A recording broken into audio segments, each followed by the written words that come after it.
Mis amados hermanos, Dios les bendiga.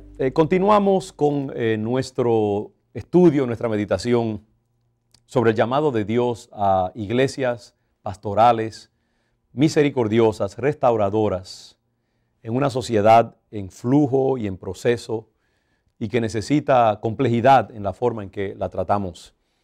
Hemos hablado acerca del rey David, su terrible pecado y la manera matizada, misericordiosa, paternal y justa en que Dios lo trató. Y decíamos que de esa misma manera nosotros tenemos que tratar a la gente que viene a nuestras iglesias. Y por eso es que es tan importante que siempre ustedes entiendan que cuando yo hablo del llamado a la gracia y a la misericordia, no estoy hablando al libertinaje, sino que estoy hablando de un balance.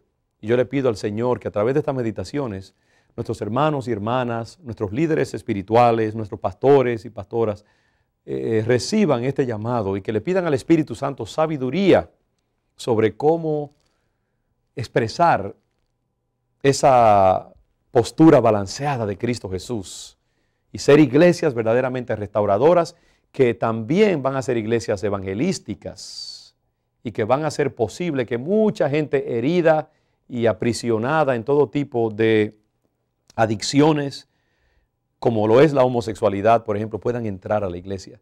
Imagínese una persona homosexual que quiere ser tocada por Dios y quiere recibir sanidad y llega a nuestras iglesias. Si lo que reciben es condenación, miradas hostiles, sospechosas, indirectas de parte del pastor o de la gente, va a huir inmediatamente y va a abandonar y va a salir de la iglesia, como dice la Biblia, doblemente hecho hijo del diablo, porque no va a recibir la recepción generosa y amplia y paciente que este tipo de gente tiene que recibir para poder verdaderamente entrar en la jornada de la santificación y del trato de Dios.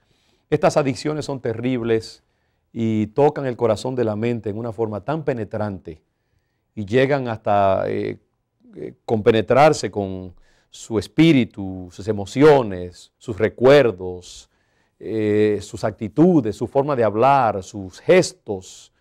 Y es difícil extraer estas cosas de su psicología, aún con el trato del Espíritu Santo, porque lo que pasa es que Dios obra con la gente en una forma orgánica, respetando su libertad, respetando otras áreas de su vida.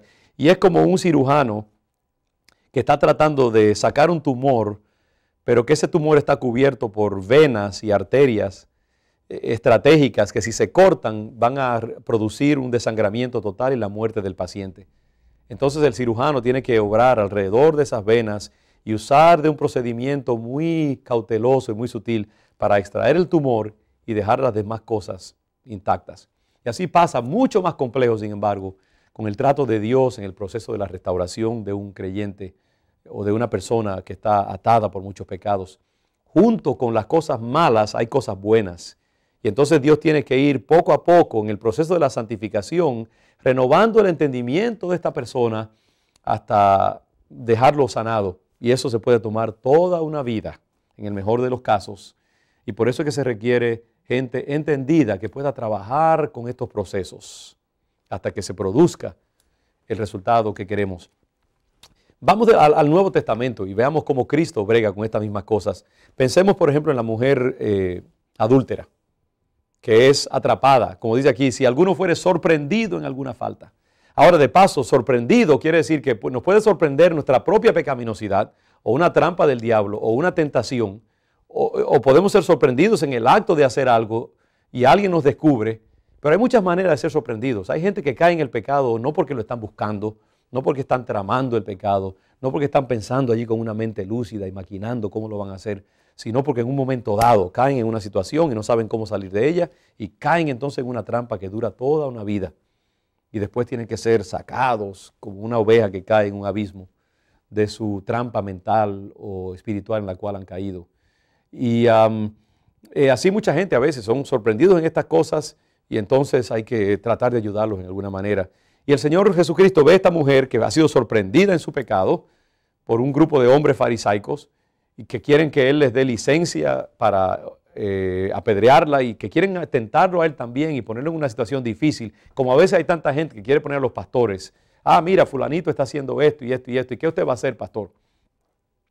Y entonces comienzan a criticar al pobre pastor que está tratando de salvar esa alma y salvar su matrimonio, salvar a sus hijos que no se vayan al mundo o que esta persona no salga de la iglesia y entonces el diablo haga lo que quiera con ellos y que está tratando este pobre pastor de ser sensitivo. Y aquí está gente que no entiende esa complejidad haciendo la vida más difícil a esta persona que quiere hacer la voluntad de Dios. Y estos hombres querían atrapar a Jesús y querían ver qué él hacía. Entonces el Señor, inspirado por el Espíritu Santo, sabemos la historia, se pone a escribir allí. Dicen algunos comentaristas de la Escritura que quizás le estaba escribiendo adulterio, malos pensamientos, rencor, chisme, y que al ellos ver esos pecados se sentían ellos también señalados por su propio pecado. Dice la Biblia que uno a uno se fue escurriendo porque sabían lo que había dentro de ellos.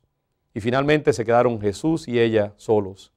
Y el Señor le dice, mujer, yo tampoco, le pregunta, ¿dónde están los que te acusaban? Y dice, bueno, Señor, se han ido todos. Dice, ¿sabes qué? Yo tampoco te condeno.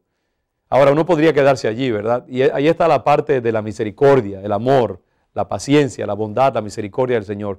Yo tampoco te condeno. ¿Quién sabe por qué esta mujer cayó en ese pecado? ¿Cómo cayó en el pecado? ¿Qué cosas la trajeron a esta situación? Y el Señor en su misericordia dice, ¿sabe que no te voy a condenar? Es decir, no te voy a consignar a la indiferencia de Dios y a una vida totalmente apartada de Dios. Pero recordemos el resto de las palabras. El Señor dice, vete y no peques más. Ahí está el llamado a la santidad, ¿no? Así como le dijo al otro, creo que fue al paralítico, le dijo, tus pecados te son perdonados. Y a otro le dijo, vete y no peques más para que no te suceda algo peor todavía. Porque el pecado siempre está acompañado de consecuencias, como hemos visto antes, ¿no? Entonces el Señor no solamente no la condenó, pero también le dijo, ahora vive una vida santa, una vida recta. No vuelvas a cometer el mismo pecado. Es decir, que el Señor no soltó una cosa para agarrar otra, sino que las mantuvo las dos en tensión y en balance. Y es lo que nosotros también tenemos que hacer en nuestro propio trato pastoral con aquellas personas que son sorprendidas, como nosotros también quizás un día pudiéramos serlo o lo hemos sido en algún tipo de falta o de pecado. Gente de restauración, gente de misericordia y gente de santidad. Dios les bendiga. Y me despido de ustedes hasta nuestra próxima meditación. Espero que esto sea de bendición para sus vidas.